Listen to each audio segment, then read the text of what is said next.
আজি বিটিচিবাসী ৰাইজৰ বাবে বিটিআৰবাসী ৰাইজৰ বাবে এটা অতি আনন্দৰ দিন। ছেপ্টেম্বৰ মাহত অসমৰ বাকী অঞ্চলৰ ৰাইজে অৰুণোদয় আঁচনি লাভ কৰিছিলে, কিন্তু বিটিআৰৰ নিৰ্বাচনৰ পৰিপ্ৰেক্ষিতত বিটিআৰত আমি অৰুণোদয় আঁচনি দিব পৰা নাছিলোঁ।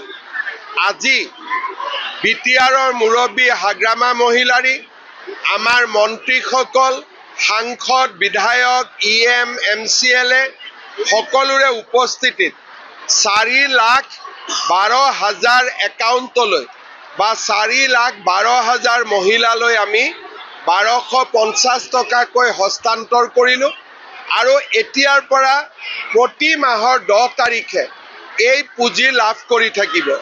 ইয়াৰ ফলত অসমত সৰ্বাধিক হিতাধিকাৰীৰ সংখ্যাই 40 লাখ স্পৰ্শ কৰিলে। ইমান ডাঙৰ আঁচনি আমাৰ ৰাজ্যত আগতে কেতিয়াও নাছিল। এটা বিশাল আঁচনি, সকলো দুখীয়া ৰাইজক সামৰি এই আঁচনিটো আজি আগবাঢ়ি গৈছে।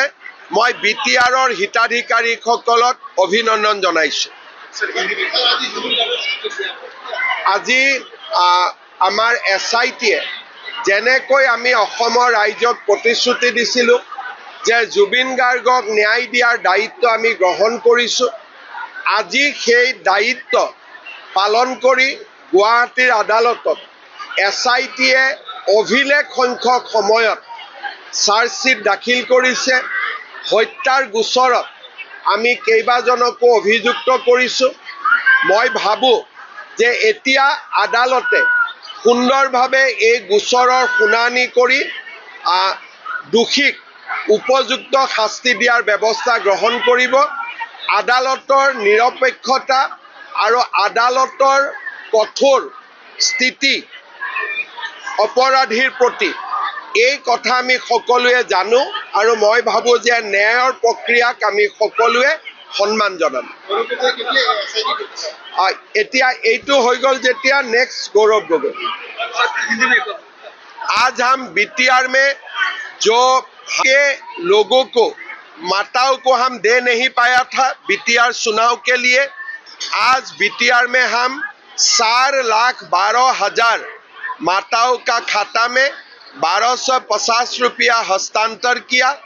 हर महीना ये हस्तांतर होते रहेगा और इसी को लेके अरुणोदय स्कीम में हमारे टोटल बेनिफिशियरी 40 लाख तक पहुंच गए हैं।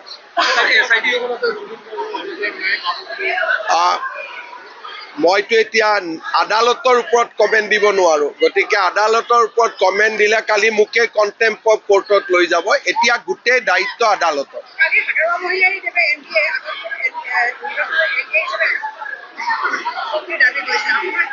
মই আসনৰ সংখ্যা নকওঁ, কিন্তু খুব সুন্দৰভাৱে আমি সকলোৱে লগ লাগি চৰকাৰ গঠন কৰিম, তাত কোনো সন্দেহ নাই। SIT का चार्जशीट हो गया है। लोगों को हत्या की गोचर में हम लोग अभियुक्त किया हूँ। अभी आगे जाके न्यायालय में ये जो कानून का रास्ता से अभी आगे चलेगा। कोर्ट का ऊपर सब लोगों का सम्मान है। कोर्ट जो भी करे, हम लोग कोर्ट का ऊपर हमेशा आस्था रखूंगा।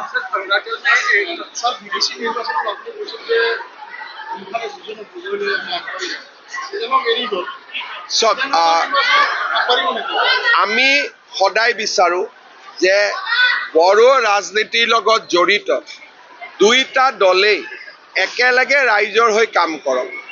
কেতিয়াবা সম্ভৱ হয়, কেতিয়াবা সম্ভৱ নহয়, কিন্তু সেই প্ৰচেষ্টাটো সদায় আমি চলাই ৰাখিব বিচাৰোঁ।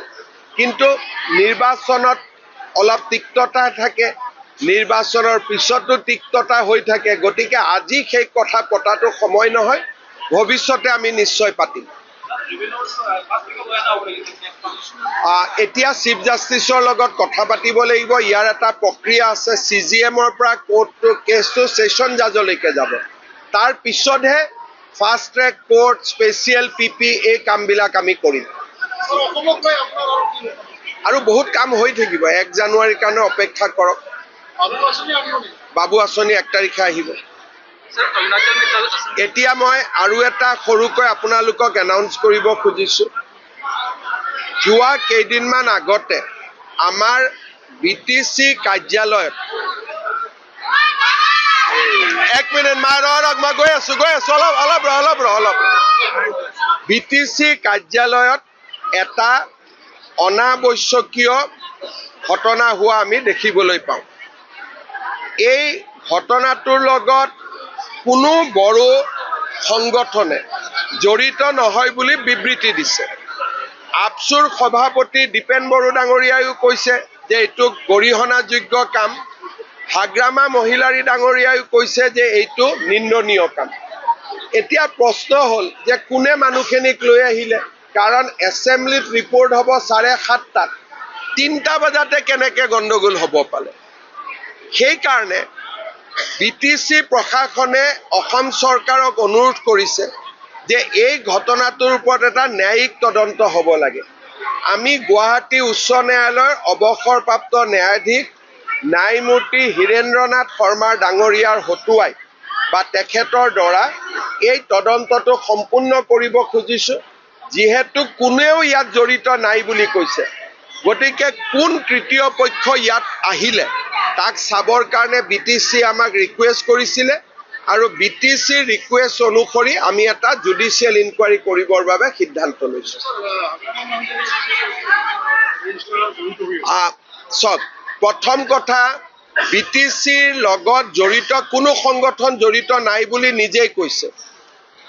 BPF থাকিবই নোৱাৰে, UPPL নাই, আপচু নাই, আন দল সংগঠন নাই, গতিকে কোন থাকিলে?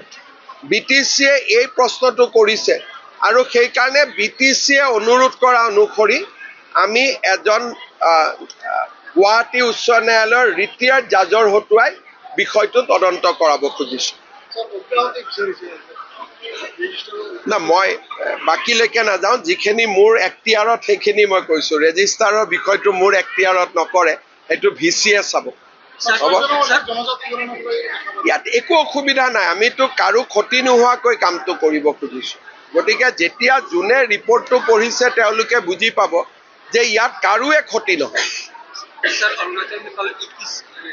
अरुणाचल का जो घटना हुआ है, मेरा मंत्री विमल बोरा जी स्पॉट में है, तो उनको आने दीजिए। लेकिन बहुत ही दुखद घटना है, हम लोग सबको मालूम है।